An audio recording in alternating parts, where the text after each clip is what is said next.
Entrevista.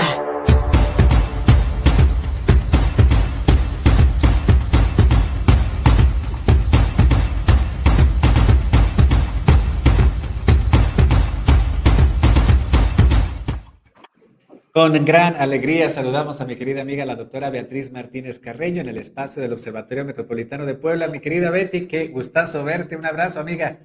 Hola amigo, ¿cómo estás? Muy buenos días, como siempre aquí a tus órdenes y de todo nuestro público. No, hombre, encantado siempre de escucharte y de verte.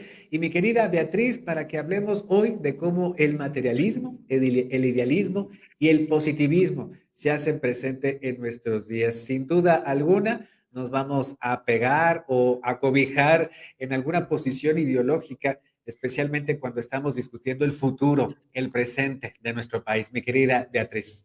Sí, muchas gracias, Luis Fer. Fíjate que estos temas que hoy han estado en la mesa, como la prisión preventiva oficiosa, el tema de la Guardia Nacional, tú sabes que siempre me gusta dar un antecedente teórico. En ese sentido, la teoría es una propuesta o la explicación de un fenómeno. La ley, por supuesto, es un hecho comprobable que se puede replicar.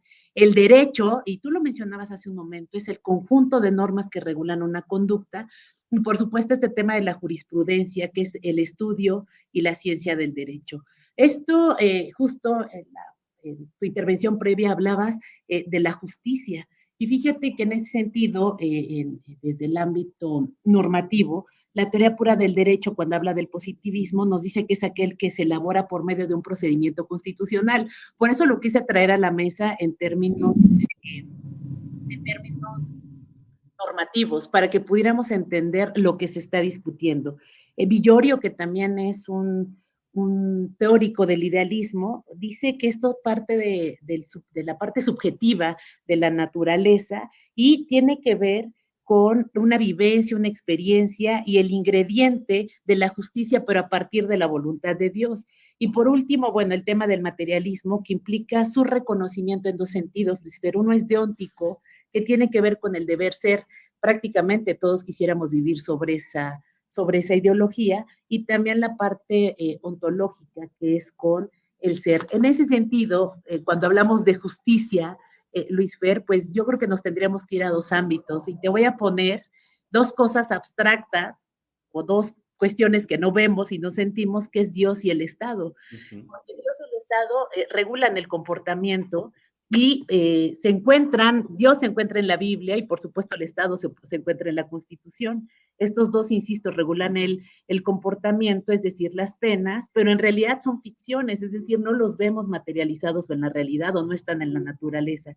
Pero fíjate esta comparación que vamos a hacer. Sin los textos no existe ni Dios ni el Estado, es decir, sin la Biblia o sin la Constitución. El intérprete autorizado para hablar de la Biblia, pues es el sacerdote. Yo te pregunto, en términos de la Constitución, pues son los funcionarios que el día de hoy están hablando de ello. La ciencia que se encarga de hablar prácticamente de todo lo referente a Dios es la teología, y en términos del Estado es la teoría del derecho. Si nosotros fallamos del lado de Dios, pues hablamos del pecado. Si fallamos del lado del Estado, pues hablamos de una falta. Del otro lado de Dios, si cometemos pecados, pues nos vamos al infierno, ¿no? Y en el Estado, pues ahora, en términos de la prisión preventiva oficiosa, pues no quieren que nos vayamos a la cárcel. Si no creemos en Dios, somos ateos, pero si no creemos en el Estado, pues también somos anarquistas. ¿Qué nos da Dios? En teoría es el alma, y ¿qué nos da el Estado? Pues la nacionalidad. Dios nos da el bautizo, pero el Estado nos hace un registro. Fíjate, a mí me pareció muy, muy interesante y muy eh, reflexivo. Dios nos da la fe de bautizo y el Estado nos da el acta de nacimiento. Dios tiene este tridente de Padre, Hijo y Espíritu Santo, y el Estado tiene el ejecutivo, el legislativo y el judicial. Oye, eso está en tela de juicio, por supuesto. Dios habla del diezmo y el Estado habla de los impuestos. Dios tiene el poder papal y nosotros tenemos el poder secular.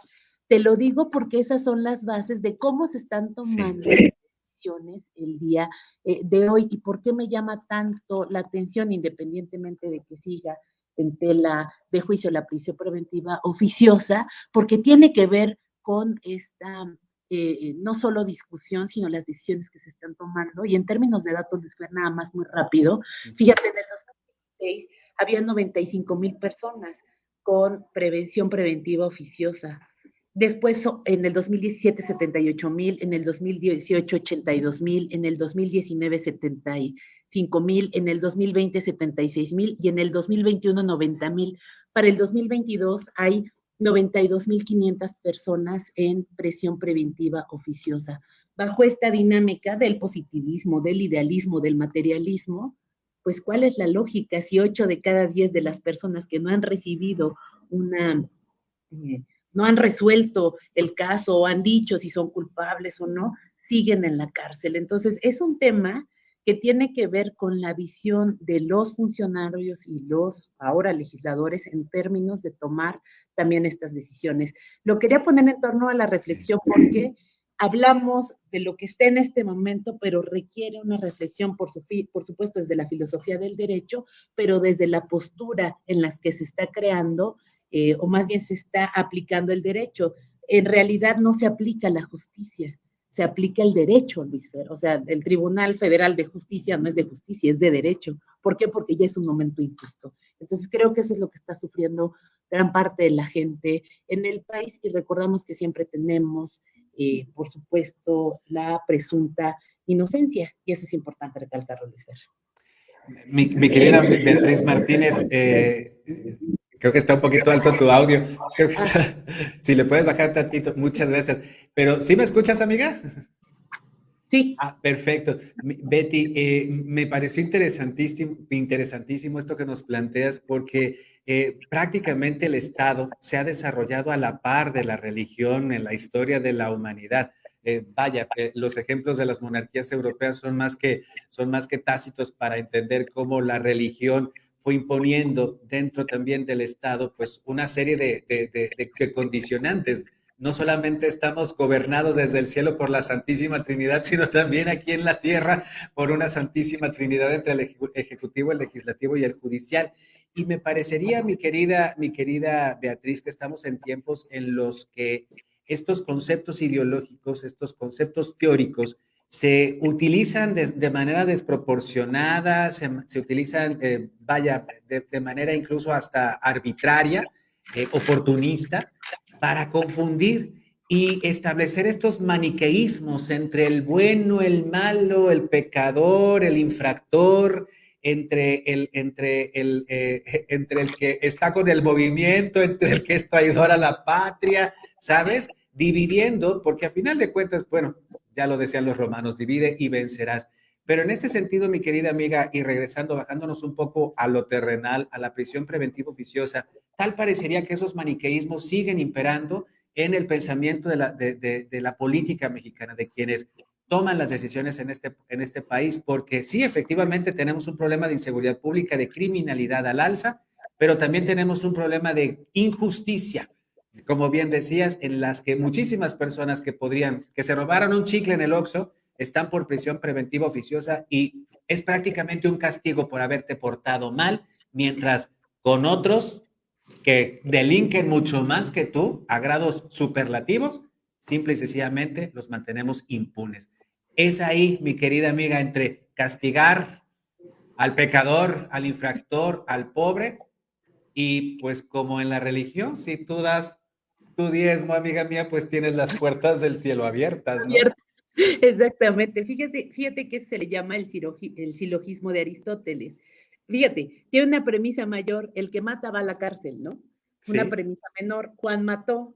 ¿Cuál es la conclusión? Juan va a la cárcel. Y así es como se están tomando las decisiones, exactamente. ¿no? Bajo el silogismo aristotélico. Y te lo voy a repetir, la premisa mayor es el que mata va a la cárcel. La premisa menor es Juan mató. ¿Cuál es la conclusión? Juan va a la cárcel. Juanato, exactamente. Si hacemos la reflexión de cómo se están tomando esas decisiones, ya lo comentabas tú, creo que habría que pararnos también un poco a lo teórico. Lo teórico, Claro. lo dice Luhmann, son los lentes con los que vemos la realidad, ¿no? Y de pronto todos opinamos sin saber lo que realmente dicen los textos. Efectivamente, efectivamente, mi querida amiga. Yo creo que en este momento en el que estamos definiendo muchas cosas en el país, siempre se definen muchísimas cosas en el país, pero estamos en momentos difíciles, sin duda alguna, en el que la polarización no nos deja ver en realidad cuáles son los problemas que tenemos que resolver en beneficio de las enormes mayorías, en beneficio de todas y todos. Entre más abarquemos, mejor. Y mientras sigamos polarizados, mientras sigamos con los ojos cerrados, simple y sencillamente defendiendo posturas, muchas veces apasionadas, no intelectualizadas, no reflexionadas, sino apasionadas a partir de los mensajes en los medios, mi querida amiga, creo que no vamos a encontrar soluciones. Hay que bajarle a la polarización, hay que entender lo teórico para que en lo práctico nos pongamos de acuerdo, mi querida doctora Claro. Beatriz. Y todo por el bien Exacto. común y la justicia social, creo que eso es lo que... Efectivamente. ¿Qué es lo que Sí, buscamos? Es lo que exactamente. buscamos siempre. Mi querida Beatriz Martínez, nos encanta verte y escucharte, mi querida amiga. Buscamos tu colaboración en las redes sociales de Contigo Puebla y, por supuesto, en las del Observatorio Metropolitano de Puebla. Muchas gracias. Muchísimas gracias a todos. Buen día. Gracias, gracias. Gracias. Pausa y seguimos Contigo Puebla.mx a través de YouTube, Facebook y Twitter. En las redes sociales nos encuentras facilito como Contigo Puebla. Cada mediodía estamos contigo a Tlisco por STV. Síguenos en Facebook y en Twitter. Estamos contigo, Puebla.